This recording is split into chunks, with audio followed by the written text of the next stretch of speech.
the Atlanta Falcons might have avoided a complete disaster. I don't want to jinx anything, but the Michael Penix pick at this moment is looking relatively good since the quarterback class in this year's draft stinks. I stumbled across this athletic article and Jeff Howe writing about the quarterback class saying, teams in search of a quarterback this offseason are facing a major dilemma. The prospect pool is way down to the point where some personnel executives around the NFL don't believe there's a franchise signal caller in the draft.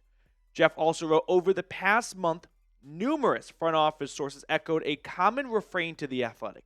They would not rank any of the draft prospects ahead of the 6 quarterbacks who were selected in the first round last year. Once more, I don't want to jinx anything, but at this moment, the Penix pick is looking pretty good because had they just rolled with the defender and stuck with Kirk Cousins, well, they'd be searching for a quarterback right now, I would suspect.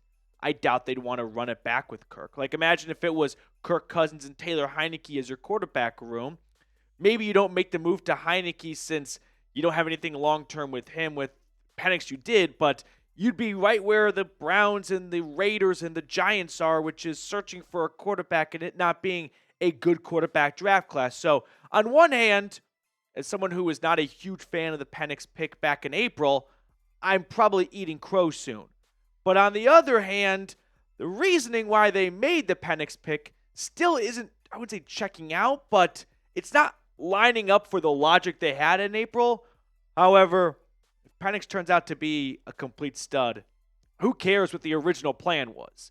But in the interest of full transparency, because that is something I like to pride myself on here on the show, is I try to be as honest with you guys as possible when I'm right or when I'm wrong. And so I thought about looking back at what I had to say in April. And let's roll the tape from what my draft reaction was after the selection for Michael Penix. Here are the main reasons why I don't like the Penix selection for the Falcons and also for Penix. One, the Atlanta Falcons, in their introductory press conference for the selection, cited the Green Bay Packers pick of Jordan Love.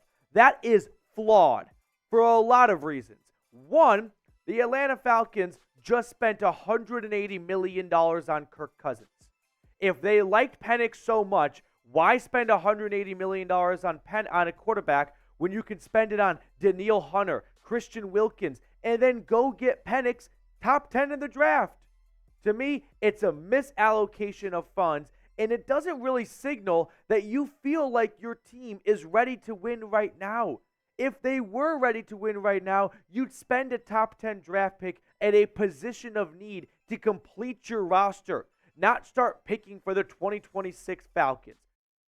So safe to say, things have not gone to the initial plan. I don't think when they signed Kirk Cousins, they envisioned him being a one-year guy for them. But if Penix turns out to be a quality, good starting quarterback in the NFL, it'll work out. And we'll look back at this, and there won't be major frustration surrounding the Penix pick because no one's going to remember what the initial plan was for the Falcons.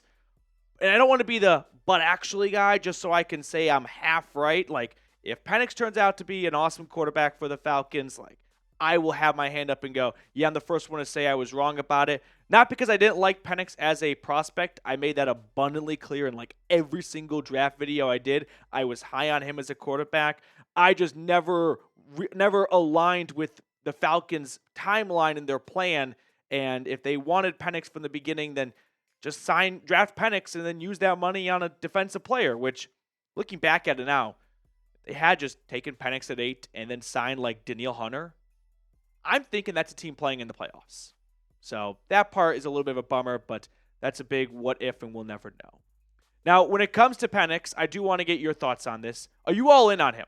Give me a yes or give me a no, or if you're kind of in the middle, you can type 50-50. This is the pinned comment, so scroll on down and give me your thoughts. But I think we can all agree that at the moment, it's much more comfortable having a quarterback like Penix going into year 2 on your roster instead of being a handful of teams searching for a quarterback and it not being a good class to search for one in. So for those reasons, I've been very critical at times of Raheem Morris and Terry Fontenot, and at this moment, they definitely deserve a little, pat on the back and kudos because they got to their destination. It was not the not the itinerary or not the route they thought they would take, but who cares if ultimately they land with a really good quarterback and sure they took a different direction or different route to get there, but they still ended at the same place, which is we have a franchise quarterback.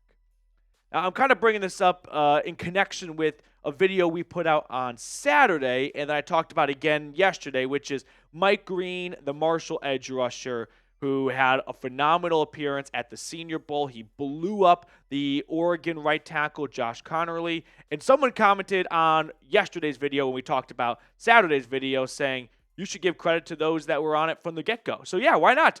A couple of people were in the comment section long before I put out this video on Mike Green, before he made himself, an appearance at the Senior Bowl and made his name well known. So a couple of shout outs here to the Mike Green stands. Appreciate you guys for being on top of it and being the first to the scene. So kudos to you guys. I'm sure there's one or two people I'm forgetting, but I did my absolute best to scrub through the comment section and find all the OG Mike Green stands out there.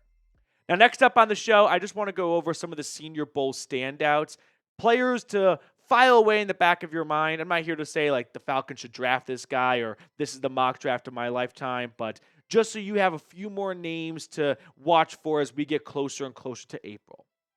First things first, though, I do want to give a big special shout-out to our friends over at PrizePicks. PrizePicks is the best place to get real money sports action. With over 10 million members and billions of dollars in awarded winnings, PrizePicks has made daily fantasy sports accessible to all. You just pick more or less on at least 2 player stat projections. PrizePicks now offers Venmo and MasterCard for quick and easy deposits and withdrawals. Plus, for the big game coming up, you can get Patrick Mahomes' passing yards at 0.5. Just take the more on it, obviously, and then pair it with one more selection, and you're ready to roll. So download the app today and use code CLNS to get $50 instantly after you play your first $5 lineup. All of that information is in the comments and description of today's video. Download the app today and use code CLNS to get $50 instantly after you play your first $5 lineup. PrizePicks, run your game.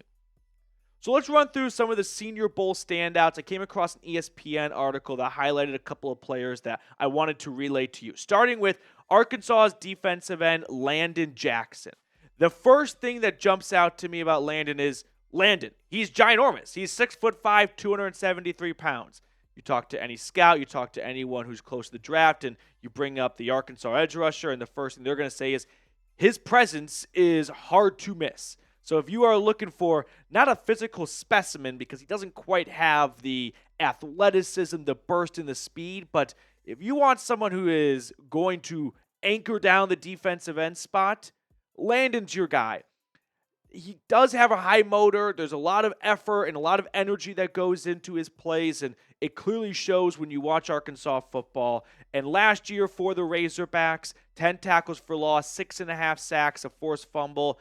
I think he's one of those players that Arkansas fans will remember fondly. If I'm being honest, and no one likes a negative Nancy when it comes to pre-draft talk, I'm not super high on Jackson. The reason being is if you're 6'5" and 273 pounds and you don't move like a ninja, that's fine, right? I can kind of live with that. No one's perfect. But he doesn't also strike me as someone who has the bull rush of a 6'5", 273-pound person. Like, you'd naturally think, okay, if he doesn't have speed, he probably makes up for that in strength. And obviously, I would never tell him he's not strong a person. But just watching the film and whatnot, I had never came away with the impression of that's a player who can make up for a lack of bend and twitch and explosiveness with his dominant bull rush and just pushing back an offensive tackle. Not particularly, at least not for round one. On to the next Senior Bowl standout. It is Darius Alexander, Toledo defensive tackle. This is what the Senior Bowl, in my eyes, is really good for. I didn't watch any Toledo football this year. I'm not going to lie to you guys. But thanks to the Senior Bowl, like, Darius Alexander pops up on my radar. Here's what Jordan Reed wrote about him. 6'4", 304-pounder, was unblockable in one-on-ones, which continued into the team session. He shuffled around, playing every spot up front besides one technique. I had a round 3 grade on Alexander entering the week, but he's likely to move into round 2 after the past 3 days. Last year, or this past season, 7.5 tackles for loss, 3.5 sacks. I also just want to put this out there. When we see those fun clips of one-on-one defensive lineman versus offensive lineman, it's naturally slanted towards the defensive lineman. Because what is the offensive lineman missing in these one-on-one situations? The support that he would always have in a real game. If you're a guard and you're going one-on-one in a drill, you may not look super good. But in a real game scenario, you've got your center to your left, your right tackle to your right, and you may have a little bit of chip coming your way from a running back. Those one-on-ones are unfavorably advantaged towards the defender. Not that they're not good to look at, because the defender can still show some bendiness, some power and whatnot, but I'm not going to look at an offensive tackle and think, ooh, he must suck now. No, because in a real game, it's never going to happen like that. Third, fourth, and fifth Senior Bowl standouts. Let's just lump them all together. We got Trey Amos from Ole Miss. We've got, how do you say this guy's name, Reed? Azareya, I practiced 100 times. Thomas out of Florida State. There's my FSU grad Reed coming in here. And then Kentucky corner Maxwell Hairston. So we'll lump all 3 corners because I think the Falcons should be looking at a corner in day 2 of the draft, if not day 1 possibly. And there are some good corners in this draft class. I don't think it's like the best corner class we've ever seen. I'm thinking about the Sauce Gardner, Derek Stingley draft class. You know what I mean? I don't think we're going to see 2 corners go in the top 10 this year, but there are some quality guys that you can find to have good starting potential to them. The one I just want to talk about today, and I'm not singling him out because he's my favorite, but just because we want to spread the love around here and get you guys familiar with as many corners as possible, it's Azareya Thomas out of Florida State. He's 6'1", 191 pounds. So similar to Jackson, when you talk to people about Thomas, something that's going to come up first is he's got great length. For 6'1" in a corner position, he's got long, rangy arms. They're going to have a knack for breaking up passes, hopefully. He's good in run stopping, which that is a important virtue of a corner that you don't see called upon often in college. But in the NFL, you need corners who can tackle. Otherwise, you're going to have Saquon Barkley rushing for 60 yards to the end zone. Now, the issue with Thomas is he doesn't have the production. And you know that that's a buzzword for me. And I love production for edge rushers. I don't need it necessarily for corners. I'm not going to say it's not important. It is important. But I think you can find quality corners who don't have 4, 5, 6, or 7 career interceptions. Maybe they didn't start for 3 or 4 years, okay? That's one reason that could factor into it. Maybe they just didn't have the ball bounce their way. There are plenty of examples of quality corners, like Denzel Ward had 2 career interceptions at Ohio State. Jalen Ramsey, 3. J.C. Horn, 3. That's not a long list of guys, but it's not like pass rusher where I truly struggle with finding great edge rushers in the NFL that had very little production in college football. I just spent, I'll be honest, 4 minutes. I just kind of hopped around like Pro Football Reference, and I just was entering random names that came in my head. I was like, oh, that didn't take me very long. I'm sure there's plenty of others that I didn't, look for, but it took me 4 minutes to find 3 guys. So give it 10 minutes, and I probably find about 10 guys. So when it comes to interception production in college, that's not a deal breaker for me for the cornerback position.